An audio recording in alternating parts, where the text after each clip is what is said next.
ഒരൊറ്റ ചോദ്യം. 24 മണിക്കൂർ എല്ലാവർക്കും ഉള്ളതുപോലെയുള്ള 24 മണിക്കൂർ, ഒരേ ദിവസം, ഒരേ ഓപ്പർച്യൂണിറ്റി, ഒരേ ജീവിതം. പക്ഷെ എന്തുകൊണ്ടാണ് ചിലർ വർഷം തോറും സമ്പന്നരായിക്കൊണ്ടിരിക്കുന്നത്? അതേസമയം ഭൂരിഭാഗവും ഇപ്പോഴുള്ള അതേ സ്ട്രഗിളിൽ തന്നെ കുടുങ്ങിക്കിടക്കുകയും ചെയ്യുന്നു. ദിവസവും ചെയ്യുന്ന ചെറിയ ഒരു വ്യത്യാസം കൊണ്ടാണ് അത് സംഭവിക്കുന്നത്. എന്താണത് നോക്കാം.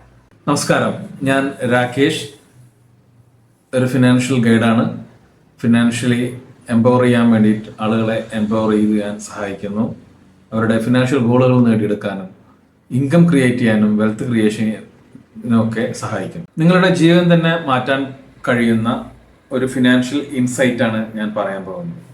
റിച്ച് വേഴ്സസ് പുവർ, പാവപ്പെട്ടവരും പണക്കാരും തമ്മിലുള്ള ഒരേ ഒരു വ്യത്യാസം എന്ന് പറയുന്നത്, പാവപ്പെട്ടവർ അവന്റെ സമയം പണത്തിനു വേണ്ടി വിൽക്കുന്നു. എന്നാൽ അതേസമയം സമ്പന്നർ എന്ത് ചെയ്യുന്നു? അവന്റെ സമയം അവൻ ഒരു സിസ്റ്റം ബിൽഡ് ചെയ്യുന്നതിന് വേണ്ടിയിട്ടാണ് ശ്രമിക്കുന്നത്, അല്ലെങ്കിൽ സിസ്റ്റം ബിൽഡ് ചെയ്യാൻ വേണ്ടി ഉപയോഗിക്കുന്നു. അത് എങ്ങനെയെന്ന് നമുക്ക് ഡീറ്റെയിൽ ആയിട്ടൊന്ന് നോക്കാം. പാവപ്പെട്ടവർ സമയം വിറ്റ് പണം സമ്പാദിക്കുന്നു. അവർ ചിന്തിക്കുന്നത്, എനിക്ക് കൂടുതൽ പണം വേണം, കൂടുതൽ സമയം അധ്വാനിക്കേണ്ടി വരും. കൂടുതൽ പണം എന്ന് പറഞ്ഞാൽ കൂടുതൽ ജോലി, കൂടുതൽ സ്ട്രെസ്, കൂടുതൽ ക്ഷീണം. പക്ഷേ വരുമാനം അത് സമയത്തോട് ബന്ധപ്പെട്ടിരിക്കുന്നു. എന്നാൽ സമ്പന്നർ സിസ്റ്റം നിർമ്മിക്കുന്നു. അവർ അവരുടെ സമയവും ഉപയോഗിച്ച് സിസ്റ്റം നിർമ്മിക്കുന്നു. സമ്പന്നർ സിസ്റ്റം നിർമ്മിക്കുന്നു. അവർ ചോദിക്കുന്ന ഒരേ ഒരു ചോദ്യം, ഞാൻ ഇല്ലെങ്കിലും എനിക്ക് എങ്ങനെ വരുമാനം വന്നുകൊണ്ടിരിക്കും? ഞാൻ ഇല്ലാത്തപ്പോഴും എൻ്റെ ആബ്സെൻസിലും എനിക്ക് പണം എങ്ങനെ വരും? ഞാൻ കിടന്നുറങ്ങുമ്പോഴും പണം എനിക്ക് വേണ്ടി എങ്ങനെ പ്രവർത്തിക്കും? ഇതൊക്കെയാണ് സമ്പന്നർ ആലോചിക്കുന്നത്. അവർ അതിനു വേണ്ടി എന്തൊക്കെ ചെയ്യുന്നു? ഒരു സ്കിൽ അവർ നേടിയെടുക്കും. എന്തെങ്കിലും ഒരു പ്രത്യേക കാര്യത്തിൽ കൂടുതൽ സ്കിൽ അവർ നേടിയെടുക്കും, അല്ലെങ്കിൽ ഉണ്ടാക്കിയെടുക്കാനുള്ള സ്കിൽ അവർ ഉണ്ടാക്കിയെടുക്കും. അവർക്ക് നല്ലൊരു ടീം നിർമ്മിക്കും. അവർ സ്കില്ലിലൂടെയും ഒക്കെ വരുന്ന പണം ഉപയോഗിച്ച് അവരൊരു നല്ല ഒരു ഇൻവെസ്റ്റ്മെന്റ് പ്ലാനുകൾ ചൂസ് ചെയ്തിട്ടുണ്ടാവും. നല്ല ഒരു ഇൻവെസ്റ്റ്മെന്റ് അവർ നടത്തിക്കൊണ്ടിരിക്കും. അതുപോലെ തന്നെയാണ് മൾട്ടിപ്പിൾ ഇൻകം സ്ട്രീമുകൾ അവർ നിർമ്മിക്കും. ഒരൊറ്റ ഇൻകത്തിലോ, അല്ലെങ്കിൽ രാവിലെ 9 മണിക്ക് കയറി വൈകിട്ട് 5 മണിക്ക് ഇറങ്ങുന്നോ, അല്ലെങ്കിൽ ഒരു ദിവസത്തിൽ 16 മണിക്കൂറിലധികം നീണ്ടു നിൽക്കുന്ന ജോലിയും യാത്രയും ഒക്കെ ഉള്ള ഒരു സിസ്റ്റത്തിൽ ചെന്നുപെടാതെ അവരുടെ സമയം, അവർ ഉണർന്നിരിക്കുന്ന മുഴുവൻ സമയവും ഇത്തരത്തിലുള്ള അവർക്ക് ഇൻകം വരാനും അഡീഷണൽ ഇൻകംസ് ക്രിയേറ്റ് ചെയ്യാനും കൂടുതൽ ഇൻകം അവരിലേക്ക് വരുന്നതിനും അവർക്കൊരു മെയിൻ ആയിട്ടുള്ള ഒരു ഇൻകം ഉണ്ടായിരിക്കും. അതേസമയം തന്നെ അഡീഷണൽ ആയിട്ട് അപ്പുറത്തും ഇപ്പുറത്തുമൊക്കെ അവരുടെ ചെറിയ പ്രസൻസ് പോലും ആവശ്യമില്ലാത്ത രീതിയിൽ പണം വരുന്ന രീതിയിൽ അവർ സിസ്റ്റം ബിൽഡ് ചെയ്തിട്ടുണ്ടാവും എന്നുള്ളതാണ് പ്രത്യേകം. ഇത് നിങ്ങളൊരു രണ്ട് കർഷകരെ കുറിച്ചൊന്ന് ആലോചിച്ച് നോക്കും. ഒരു കർഷകൻ അവന്റെ പാടത്തിലേക്ക് വെള്ളം എത്തുന്നതിന് വേണ്ടി ഒരു ഇറിഗേഷൻ സിസ്റ്റം തന്നെ നിർമ്മിക്കുന്നു. പക്ഷെ മറ്റൊരു കർഷകൻ തലച്ചുമടായി വെള്ളം കൊണ്ടുവന്ന് ആ കൃഷി നനയ്ക്കുന്നു. ഏത് കർഷകനായിരിക്കും ഫ്രീഡം ഉണ്ടായിരിക്കുക, ടൈം ഫ്രീഡം ഉണ്ടായിരിക്കുക? ഈ തലച്ചുമടായി വെള്ളം കൊണ്ടുവരുന്ന കർഷകനെ സംബന്ധിച്ച് അദ്ദേഹത്തിന് ഒരു ദിവസം വയ്യ എന്ന് വെച്ചാൽ ആ വിള നഷ്ടപ്പെടുന്ന ഒരു അവസ്ഥയുണ്ടാകും. പക്ഷെ ഒരു ഇറിഗേഷൻ സിസ്റ്റം ഉണ്ടാക്കിയ ഒരാളെ സംബന്ധിച്ച് എന്തായിരിക്കും? എങ്ങോട്ട് വെള്ളം പോകണം എന്ന് മാത്രം തീരുമാനിച്ചാൽ മതി, അല്ലെങ്കിൽ അതിനു വേണ്ട പ്രവൃത്തിയിൽ മാത്രം ഇടപെട്ടാൽ മതി. അങ്ങനെയാണ് സിസ്റ്റം നമുക്ക് വേണ്ടി വർക്ക് ചെയ്യുന്നത്. സമ്പന്നമായ സിസ്റ്റം നിർമ്മിക്കുന്നവരാണ്. സമൃദ്ധമായി തങ്ങളിലേക്ക് ഞാൻ എന്താണോ ആഗ്രഹിക്കുന്നത് അത് തങ്ങളിലേക്ക് കൊണ്ടുവരാൻ കഴിവുള്ള സിസ്റ്റം നിർമ്മിക്കുകയാണ് അവർ ചെയ്യുന്നത്. ഒരു ഡെയിലി ഹാബിറ്റ്സ്, ഇവരുടെ എല്ലാം ഡെയിലി ഹാബിറ്റ്സ് നമുക്ക് എന്താണെന്ന് നോക്കാം. ഒരു സാധാരണക്കാരനെ സംബന്ധിച്ച്, ഒരു സാധാരണ മലയാളിയെ സംബന്ധിച്ച്, ഒരു ശരാശരി മലയാളിയെ സംബന്ധിച്ച് അവന് എന്താണ് അവന്റെ ജീവിതം? അവൻ സമ്പന്നനല്ല എങ്കിൽ പ്രധാനമായും സ്ക്രോളിംഗ് തന്നെയാണ്. ഈ ഫോണിൽ നിന്നും ഫോണിലേക്ക്, ഒരു വീഡിയോയിൽ നിന്നും അടുത്ത വീഡിയോയിലേക്ക് നീങ്ങി കൊണ്ടുവരുന്നത് ഈ കൺസ്യൂമറിസത്തിന്റെ അടിമയായിരിക്കും അവൻ. ഒന്ന്, വ്യത്യസ്തമായ ന്യൂസുകൾ, ആ ന്യൂസുകളുടെ പിറകെ പോയിക്കൊണ്ട് അവനവന്റെ സമയം നഷ്ടപ്പെടുത്തുന്ന ഒരു ആളായിരിക്കാം. മൂന്നാമത് ഒക്കെ സംഭവിക്കുന്നത് എന്താ വെച്ച് കഴിഞ്ഞാൽ, അവർ സാലറിയെ കാത്തിരിക്കുന്നു.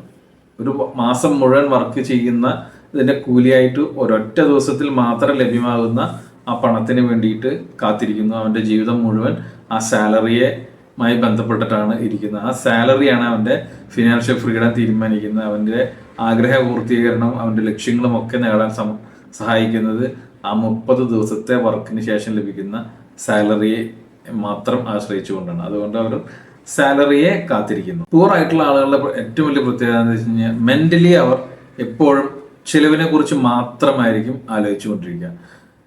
ഓരോ ചിലവിനെ കുറിച്ചും ആലോചിച്ച് ഇനി ഈ ഒരു തുടർന്നുള്ള ദിവസങ്ങളിൽ വരാവുന്ന ചെലവുകളെ കുറിച്ചും ചെയ്യേണ്ടുന്ന ചെലവുകളെ കുറിച്ചും ആലോചിച്ച് ആദ്യ പിടിച്ച് അതിനെന്ത് ചെയ്യും, എന്ത് ചെയ്യും, എന്ത് ചെയ്യും, എന്ത് ചെയ്യും എന്നിങ്ങനെ ആലോചിക്കുന്ന രീതിയിലായിരിക്കും പുവർ ആയിട്ടുള്ള ഒരാൾ എപ്പോഴും കുടുങ്ങിക്കിടക്കുന്നുണ്ടാവുക, ചിന്തിക്കുന്നുണ്ടാവുക. എന്നാൽ അതേസമയം സമ്പന്നരായിട്ടുള്ള വ്യക്തികളുടെ ജീവിതത്തിൽ സംഭവിക്കുന്ന കാര്യം നമുക്ക് നോക്കാം. അവരെങ്ങനെ പെരുമാറുന്നു, അവരൊരു ദിവസം എങ്ങനെ പ്ലാൻ ചെയ്യുന്നു എന്നുള്ളത് നമുക്ക് അവർക്ക് കൃത്യമായി ലേണിംഗ് ഉണ്ടായിരിക്കും. ലേണിംഗ് അത് അവരുടെ ജീവിതത്തിന്റെ ഭാഗമായിരിക്കും. അത് അവരുടെ എത്രാമത്തെ വയസ്സിലാണെങ്കിലും ഒരു സാധാരണക്കാരൻ അവന്റെ ഔദ്യോഗിക വിദ്യാഭ്യാസത്തിന് ശേഷം പഠിക്കുക എന്നൊരു കാര്യം എപ്പോഴെങ്കിലും ഒക്കെ ആയിരിക്കും ചെയ്യുന്നുണ്ടാവുക. പക്ഷെ ഒരു ബിസിനസ് പേഴ്സൺ അല്ലെങ്കിൽ ഒരു റിച്ച് മൈൻഡ് സെറ്റുള്ള ഒരു വ്യക്തി, ഒരു റിച്ച് പേഴ്സൺ, അവന്റെ ജീവിതത്തിൽ അവൻ പഠനം അവസാനിപ്പിച്ചിട്ടുണ്ടാവില്ല. അവൻ ഓരോ ദിവസവും പുതിയ പുതിയ കാര്യങ്ങളെക്കുറിച്ച് പഠിച്ചുകൊണ്ടേയിരിക്കുന്നുണ്ടാവും. അതുകൊണ്ട് മുന്നോട്ട് പോയിക്കൊണ്ടിരിക്കുന്ന സ്കില്ല് ഡെവലപ്പ് ചെയ്തുകൊണ്ടേയിരിക്കുന്നുണ്ടാവും. അതുപോലെ തന്നെയാണ് നെറ്റ്വർക്കിംഗ്. അവന്റെ ഗ്രോത്തിന് ആവശ്യമായിട്ടുള്ള രീതിയിൽ പുതിയ പുതിയ ആളുകളുമായും പുതിയ പുതിയ സ്ഥാപനങ്ങളുമായും പുതിയ പുതിയ ബിസിനസ്സുകളുമായും ഒക്കെ ഉള്ള നെറ്റ്വർക്കിംഗ്, കണക്ഷനുകൾ ഉണ്ടാക്കുക എന്നുള്ളത് അവന്റെ ജീവിതത്തിലെ ഒരു പ്രധാനപ്പെട്ട ഒരു കാര്യമായിരിക്കും. അത് അവന്റെ ഒരു സ്വഭാവം തന്നെയായിരിക്കും. ഈ 2026 ഒരു റിച്ച് മൈൻഡ് സെറ്റിലുള്ള ഒരാളെ സംബന്ധിച്ച് കണ്ടന്റിന് വളരെയധികം പ്രാധാന്യം കൊടുക്കുന്നുണ്ടായിരിക്കും. കണ്ടന്റ് ക്രിയേഷൻ അവന്റെ ഒരു സ്വഭാവം തന്നെയായിട്ടുണ്ടാവും.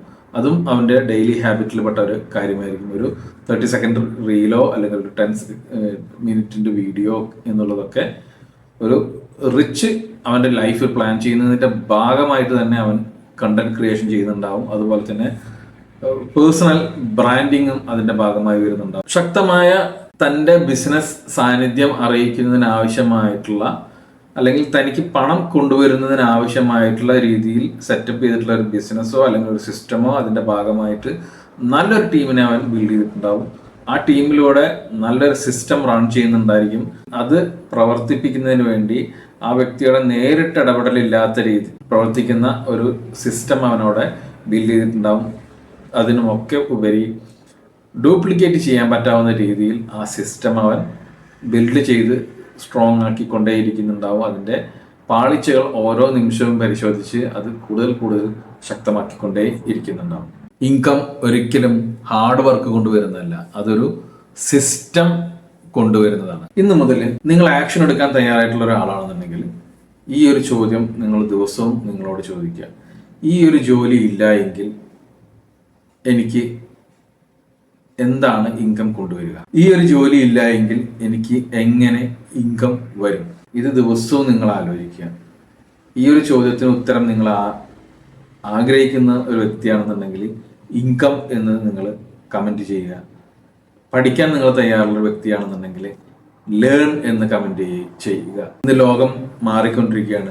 മനുഷ്യന്റെ തന്നെ ആവശ്യമില്ലാത്ത രീതിയിൽ ലോകം മാറിക്കൊണ്ടിരിക്കുന്നു. AI വരുന്നു, ജോലികൾ നഷ്ടമാകുന്നു. AI റീപ്ലേസ് ചെയ്യുന്നു, മനുഷ്യനെ റീപ്ലേസ് ചെയ്യുന്നു, ജോലികളെ റീപ്ലേസ് ചെയ്യുന്നു. അപ്പോഴാണ് നമ്മൾ ഇപ്പോഴും ഒരൊറ്റ ഇൻകം സ്ട്രീമിനെ മാത്രം ഡിപ്പെൻഡ് ചെയ്ത് ഈ ഞാണിന്മേൽ കളിക്കുന്നത്. നിങ്ങൾ നിങ്ങളുടെ മൈൻഡ് സെറ്റിൽ വർക്ക് ചെയ്യുക. നിങ്ങൾക്ക് ഇപ്പോഴുള്ള ഒരു ഇൻകം അതിന് യാതൊരു കേടുപാടും കൂടാതെ തന്നെ രണ്ടാമത് ഒരു ഇൻകം കൂടി വരുന്നതിന് ഉള്ള സ്റ്റെപ്പുകൾ തയ്യാറാക്കുക.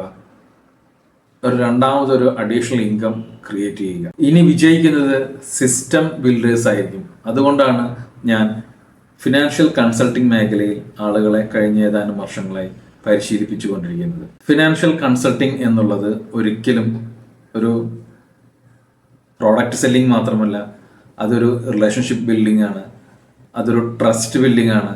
അത് ആളുകളെ അവരുടെ ലക്ഷ്യത്തിലേക്ക് എത്താൻ കൈപിടിച്ച് സഹായിക്കുന്ന ഒരു പ്രവൃത്തിയാണ്. ഇന്ന് വീട് വിട്ടു പോയി പോലും ചെയ്യേണ്ടത് അല്ലാത്ത ഒരു ജോബ് കൂടിയാണ് ഫിനാൻഷ്യൽ കൺസൾട്ടിംഗ് എന്നുള്ളത്. അതിനാകെ വേണ്ടത് നല്ലൊരു സിസ്റ്റം ബിൽഡ് ചെയ്യുക എന്നുള്ളതാണ്. സമ്പന്നർ അവരുടെ മക്കൾക്ക് നല്ല സിസ്റ്റംസുകൾ കൊടുക്കുന്നു, നല്ല സിസ്റ്റം നിർമ്മിച്ച് ആ സിസ്റ്റം കൈമാറുന്നു. നമ്മൾ സാധാരണക്കാർ എന്ത് ചെയ്യുന്നു? അവൻ ഇപ്പോഴും പണത്തിന് പകരം അവൻ്റെ സമയം, അവൻ്റെ ജീവിതം, അവൻ്റെ ജീവിതത്തിലെ വിലപ്പെട്ട സമയം കൊടുത്തുകൊണ്ടാണ് ഇപ്പോഴും അവസാനിപ്പിക്കുന്നത്. നല്ല സിസ്റ്റം ബിൽഡ് ചെയ്യുക. നിങ്ങളോടാണ് നല്ല സിസ്റ്റം ബിൽഡ് ചെയ്യുക. പാരമ്പര്യ സ്വത്തായി ആ സിസ്റ്റം നിങ്ങളുടെ മക്കളിലേക്ക് കൈമാറുക. പണം കൊണ്ടുവരുന്ന ഒരു സിസ്റ്റം ബിൽഡ് ചെയ്യുക.